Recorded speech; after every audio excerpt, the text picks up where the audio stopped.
અને સમાચારો ગુજરાતમાં પંચાયતી રાજ એવોર્ડ મુદ્દે રાજનીતિ ગરમાઈ છે। કેન્દ્ર સરકારના પંચાયતી રાજ મંત્રાલયે દેશની 42 ગ્રામ પંચાયતોને પુરસ્કાર માટે પસંદ કરી છે।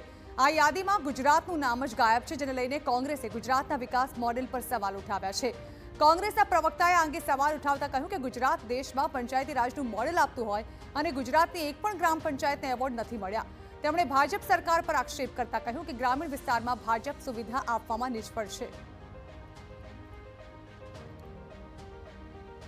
સમગ્ર દેશની અંદર પંચાયત રાજનું મોડેલ આપતી હોય એ ગુજરાત આજે એક પણ જગ્યાએ પંચાયતના પુરસ્કાર મેળવવા માટે યોગ્યતા પ્રાપ્ત નથી કરી। આપણા સૌના માટે ચિંતાનો વિષય છે અને ભારતીય જનતા પાર્ટીની ભ્રષ્ટ સરકાર એનો દિશાહીન વહીવટના કારણે ગામડાઓ તૂટી રહ્યા છે।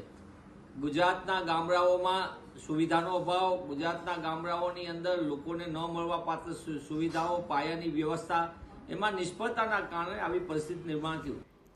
તો પંચાયતી રાજ એવોર્ડના અંગે કોંગ્રેસના આક્ષેપનો જવાબ આપતા ભાજપે કહ્યું છે કે ભૂતકાળમાં ગુજરાતના પંચમહાલના જિલ્લા 2 ગામને એવોર્ડ મળ્યા હતા અને એક જ ગામને સતત 3 વર્ષ સુધી એવોર્ડ મેળવવા હકદાર થતા નથી।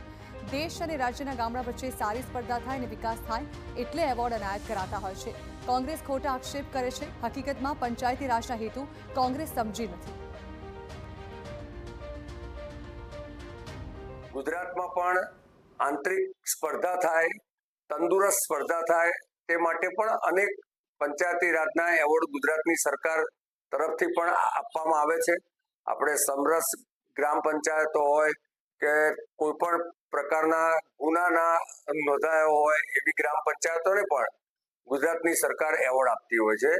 એટલે કોંગ્રેસ જે પ્રકારના બેબુનિયાદ આક્ષેપો કરે છે, મને લાગે છે કે આ પંચાયતી રાજનો હેતુ જ એ સમજ્યા નથી।